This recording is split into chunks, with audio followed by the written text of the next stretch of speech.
ذبح کے وقت کی کچھ احتیاطیں عرض کرتا ہوں۔ پہلے قربانی کی دعا سن لیجئے۔ قربانی کا جانور ذبح کرنے سے پہلے یہ دعا پڑھی جائے، انی وجہت وجہی للذی فطر السماوات والارض حنیفا وما انا من المشرکین، ان صلاتی ونسکی ومحیای ومماتی للہ رب العالمین لا شریک لہ وَبِذَلِكَ أُمِرْتُ وَأَنَا مِنَ الْمُسْلِمِينَ۔ اور جانور کی گردن کے قریب پہلو پر اپنا سیدھا پاؤں رکھ کر اب کہیں اللہم لک ومنک بسم اللہ اللہ اکبر، یہ پڑھ کر تیز چھری سے جلدی جلدی ذبح کر دیجئے۔ قربانی اپنی طرف سے ہو تو ذبح کے بعد یہ دعا پڑھی جائے، اللہم تقبل منی کما تقبلت من خلیلک ابراہیم علیہ الصلاۃ والسلام وحبیبک محمد صلی اللہ علیہ وآلہ وسلم۔ اور اگر دوسرے کی طرف سے قربانی کریں تو منی کے بجائے من کہہ کر اس کا نام لیجیے۔ قربانی کا وقت ہے 10ویں ذوالحجہ کے طلوع صبح صادق سے 12ویں کے غروب آفتاب تک، یعنی 3 دن 2 راتیں۔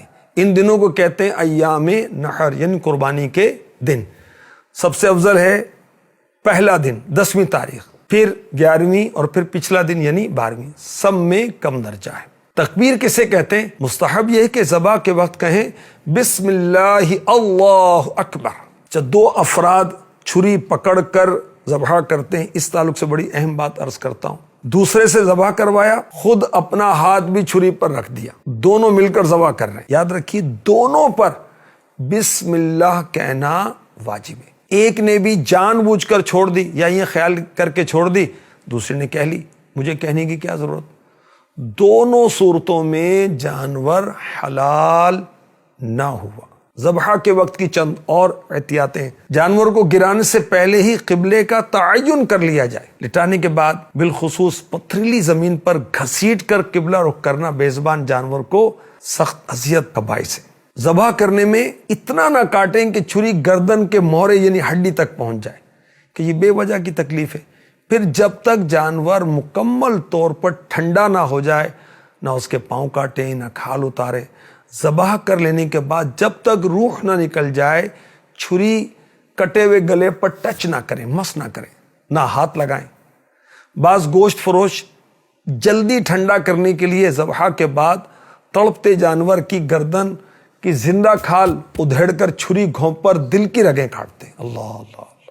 اسی طرح بکرے کو ذبح کرنے کے بعد بیچارے کی گردن چٹکھاتے، بے زبانوں پر اس طرح کے مظالم نہ کیے جائیں جس سے بن پڑے۔ اس کے لیے ضروری ہے کہ جانور کو بلا وجہ ایذا پہنچانے والے کو روکے۔ اگر قدرت کے باوجود روک سکتا ہے پھر بھی نہیں روکتا تو خود بھی گناہ گار ہوگا اور جہنم کا حقدار ہوگا۔ جانور پر ظلم کرنا ذمی کافر پر، اب تو دنیا میں سارے کافر حربی ہیں، ظلم کرنے سے زیادہ برا ہے، اور ذمی پر ظلم کرنا مسلم پر ظلم کرنے سے بھی برا ہے، کیونکہ جانور کا کوئی معین و مددگار اللہ پاک کے سوا نہیں۔ اس غریب کو اس ظلم سے کون بچائے؟ انسان نے ناحق کسی چوپائے کو مارا یا اسے بھوکا پیاسا رکھا یا اس سے طاقت سے زیادہ کام لیا تو قیامت کے دن اس سے اسی کی مثل بدلہ لیا جائے گا جو اس نے جانور پر ظلم کیا یا اسے بھوکا رکھا۔ آخری نبی مکی مدنی صلی اللہ علیہ وسلم نے جہنم میں ایک عورت کو اس حال میں دیکھا کہ وہ لٹکی ہوئی ہے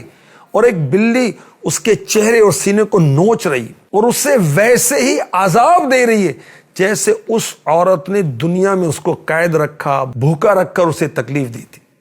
اور یاد رکھیے یہ صرف بلی کے بارے میں نہیں ہے، اس روایت کا حکم تمام جانوروں کے حق میں ہے۔ اگر ان کے ساتھ ظلم کیا تو قیامت کے روز کہیں یہی جانور مسلط نہ کر دیا جائے۔ اللہ کی پناہ۔